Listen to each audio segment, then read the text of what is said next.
In this morning's Health Watch, a court fight over human embryos. 3 months ago, a St. Louis woman using a pair of adopted embryos gave birth to twins. Now the donor family wants 2 other embryos returned, sparking a very unique custody battle. CBS News correspondent Kelly Wallace reports. Jen McLaughlin considers 12-week-old Anna and Sarah her miracles.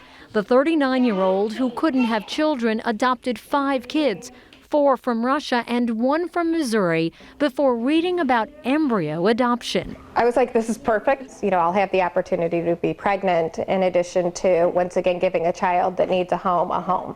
On a website, she located a California couple who wanted to donate 4 frozen embryos. In a contract signed by McLaughlin and the California couple, the embryos were described as preborn children who are entitled to the rights and protection accorded to all children, legally and morally. We believe that life begins at conception, so we really felt like we were adopting two babies. 2 embryos were left over. Embryos McLaughlin wants to use to give birth again because she considers them Anna and Sarah's siblings. But last month, the donor mom notified McLaughlin she wanted to give the embryos to another family and is demanding them back today. McLaughlin's hired a lawyer to prove she has a legal right to keep them and expand her family. Kelly Wallace, CBS News, New York. Joining us now exclusively this morning is Jen McLaughlin with her attorney Albert Watkins and her beautiful twins. Good morning to all of you. Good morning. Good morning. Jen, Anna, and Sarah are so gorgeous. Congratulations first off on their birth. Thank you. I know that this was the first time that you were able to be pregnant on your own. You have 5 other adopted children, but this is the first time you gave birth to babies. How has embryo adoption changed your life? Well, from the very beginning, when I first read about it on Thanksgiving morning, I've considered this a huge blessing. Even today is a huge blessing as well. I never thought that we would get to this point. I never wanted to get to this point, but I'm looking at this as a blessing as well. It's brought my family, we were a very close family, and it's brought us even closer. So I consider this just an additional blessing. So you have these 2 beautiful twins who Exactly. you just gave birth to. You have the 5 other adopted children. You Correct. and your family have 7 children now. Why is it so important to have the 2 other embryos? It's so important to me because they're Sarah and Anna's genetic siblings. They're also my children's, my other adopted children's biological siblings.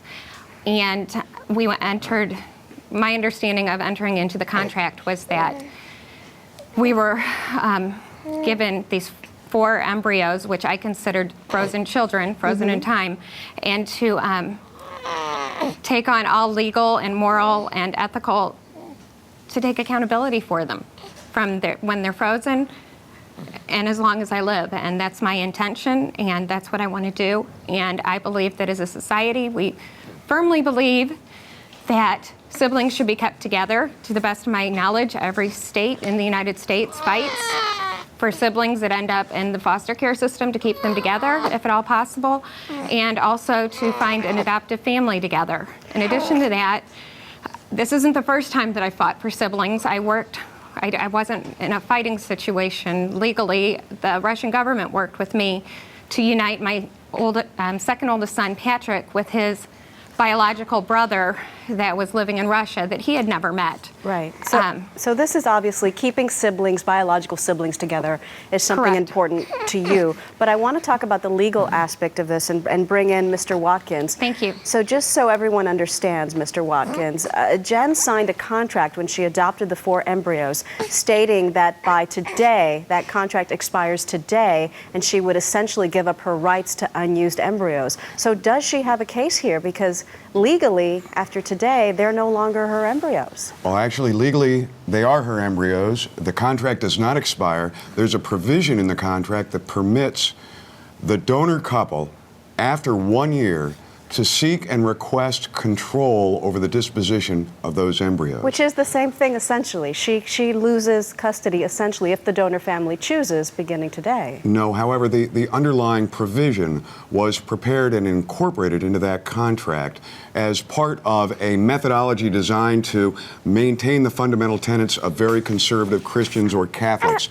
And not go against church doctrine. The thought process was, if there are embryos left after the embedding process, that those embryos cannot last or endure forever in this cryopreserved state. In essence, everybody has a chance to live, and under this contract, these are living beings. Everybody knows that. What wasn't contemplated was that Jen would be successfully embedded right off the bat with two of the embryos, which then necessarily precluded, because you can't embed in a pregnant woman, necessarily precluded her from being able to utilize the remaining 2 embryos during that 1-year period.